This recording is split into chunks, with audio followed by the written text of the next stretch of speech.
일본에 거주 중인 한국인 A씨가 최근 그 이웃집 창문에 파리떼가 가득 몰려 있는 것을 보고 경찰에 신고를 했습니다. 경찰 확인 결과 집안에서는 시신이 발견됐는데요. 사인은 고독사로 추정되고 있습니다. SNS에 올라온 해당 게시물은 조회수 600만 회를 넘기면서 A씨의 행동을 칭찬하는 반응이 이어졌는데요. 일본에서는 지난해 고독사 사망자가 2만 명을 넘었고 우리나라에서도 3,600명 이상이 고독사로 숨진 것으로 나타났습니다. 이 가운데 41%는 기초생활수급자로 취약계층일수록 고독사 위험이 더 높은 것으로 확인됐는데요. 전문가들은 파리나 악취, 우편물 적치 등 작은 이상 징후가 고독사의 신호일 수 있다며 이웃에 대한 관심과 빠른 신고가 중요하다고 말했습니다. 네, 잘 들었습니다. 고맙습니다. 언제 음식을 해먹었는지 모를 부엌, 아무렇게나 널브러진 옷까지. 이 집에 살던 60대 남성은 지난해 홀로 숨진 채 발견됐습니다. 다른 고독사 현장들도 비슷한데 생을 마감한 뒤 뒤늦게 발견되는 경우가 많습니다. 오래되다 보니까 말라 비틀어져서 무슨 음식이었는지도 모르는 대부분 현장은 이렇게 옷이 별로 없어요. 고독사 현장엔 몇 가지 공통점이 있다고 합니다. 술병들이 많아. 주로 이제 외로운 사람들은 주로 술에 의지를 하니까. 또 하나는 테이블 위에 약봉지만 또 쌓여 있어. 온기가 없는. 고독사는 매년 3,600건 정도씩 꾸준히 발생하고 있습니다. 하루 10명꼴입니다. 절반 이상은 60대 이상 노인들입니다. 고독사가 가장 많은 연령대는 줄곧 50대였는데 3년 전부턴 60대로 바뀌었습니다.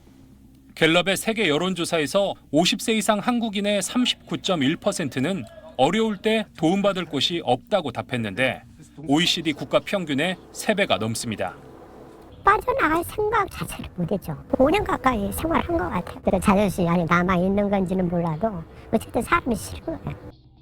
초고령화 속 1인 가구가 늘면서 정부와 지자체는 고독사 예방에도 힘을 쏟고 있습니다. 복지사와 활동가가 일일이 발로 뛰며 고립 은둔 가구들의 안부를 챙기지만 대면 자체를 거부하는 게 큰 어려움입니다. 안에서 들리시죠? 물품 가져다 놨으니까 맛있게 드세요. 아이, 고맙습니다. 근데 오늘은 목소리에 좀 기운이 있으세요. 약 때문에 그래도 좀 산 것 같아요.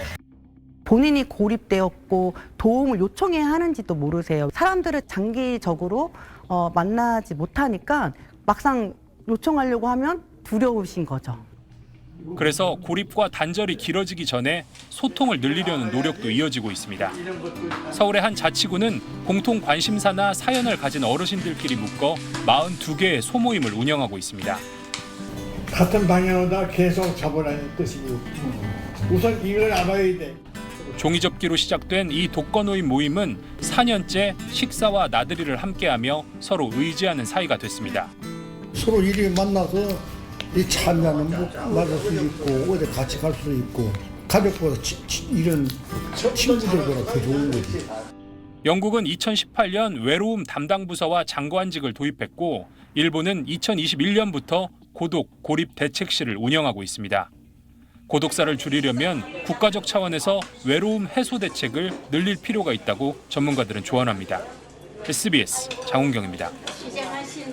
혼자 사는 1인 가구가 급증하고 있죠. 이런 가운데 1인 가구 5명 중 4명은 혼자 쓸쓸히 생을 마감하는 고독사 위험군에 속한다는 연구 결과가 나왔습니다.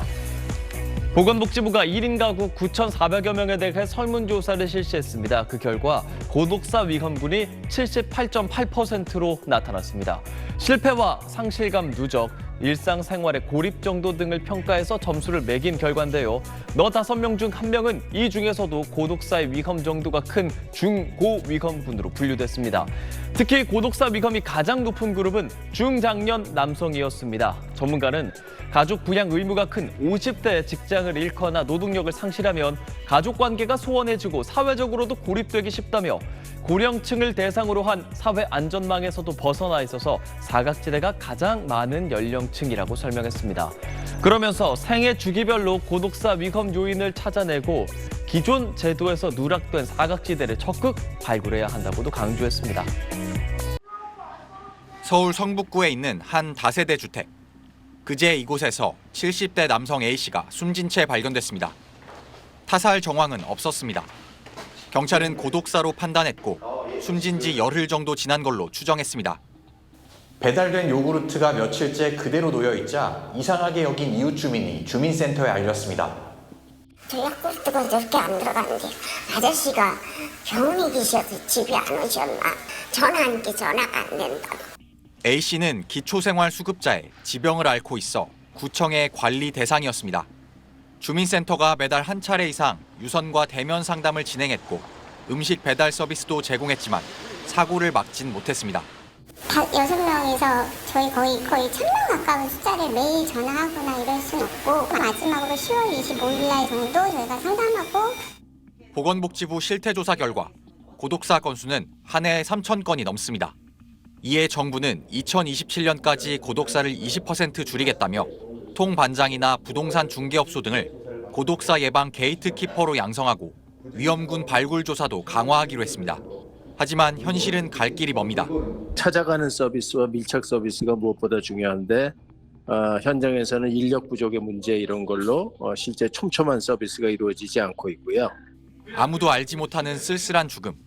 이를 막을 수 있도록 정부와 민간의 촘촘한 협력과 이를 총괄할 관리 시스템이 필요하다고 전문가들은 지적합니다. SBS 박지현입니다.